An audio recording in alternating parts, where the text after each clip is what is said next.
In this video, we're going to look at the derivative of f of x to the g of x, or basically a function where the base and exponent are both varying. And to talk about this, first off, it's worth recalling that we have rules for the derivative with respect to x of power functions, and that's just n x to the n minus 1.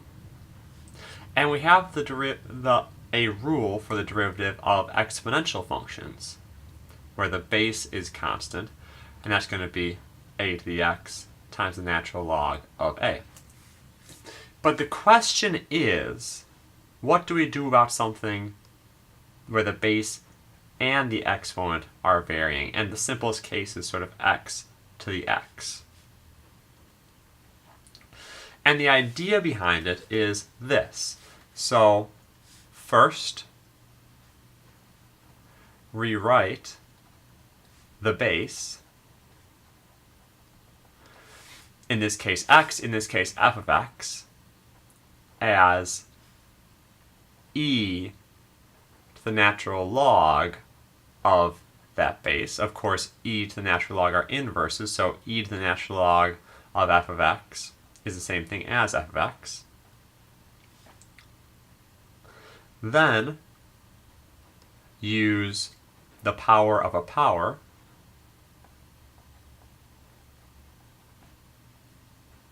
to rewrite f of x to the g of x, first as e to the natural log of f of x to the g of x.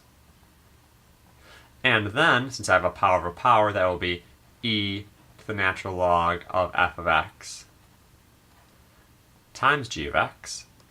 And then finally, use chain and product rule to find the derivative. Now, I'm not going to give you sort of a general form for this because I usually think it's easier, instead of trying to memorize something that's going to be very different depending on what f and g are, I'll just go through and show this process. So, first example, find the equation of the line tangent to y equals x to the x evaluated at x equals e. So I need to find the point.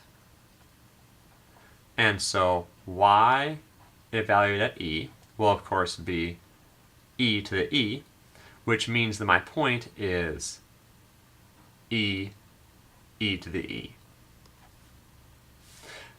Next, I need to find the slope. And to find the slope, I need the derivative. So I need to take the derivative with respect to x of x to the x. And again, the base and the exponent are both varying, and I can't deal with it that way, but I can get a constant base by rewriting this base as e to the natural log of x. Because e to the natural log of x is x, and I still have to the x power.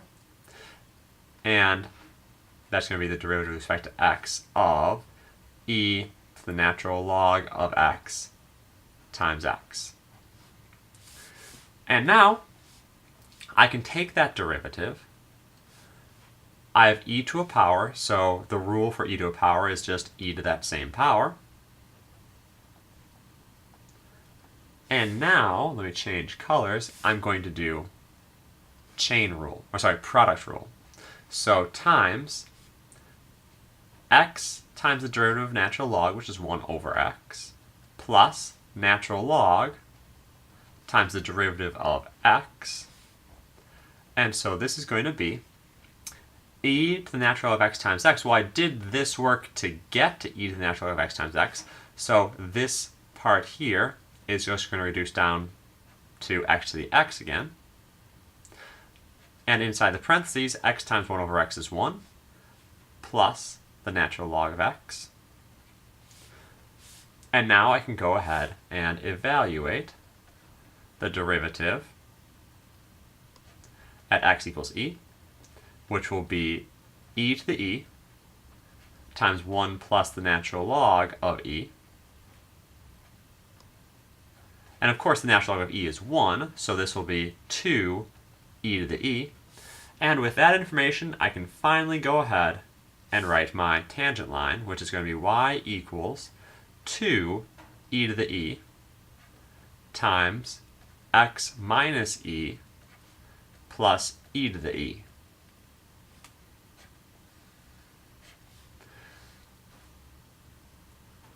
Alright, so now a trickier and easier problem. So it's not as simple as x to the x was. Now I have sine of beta all to the beta squared minus 2 beta, but I don't need to find the coordinates. I don't need to put it back into a tangent line. So all in all, it might be sort of a wash on difficulty or time. So in here, first off, let's recall that this notation, d beta, of sine of beta to the beta squared minus 2 beta is the same thing. And I can rewrite this as d beta of e to the natural log of the sine of beta times beta squared minus 2 beta. I skipped that step. I just did the power to power straight away. And now I'll take the derivative. And so I take the derivative of the outer function, which is still going to be e to that same power, so the natural log of the sine of beta times beta squared minus 2 beta multiplied by product rule. So I have beta squared minus 2 beta times the derivative of natural log of sine of beta. And so I do chain rule. The derivative of natural log is 1 over that input.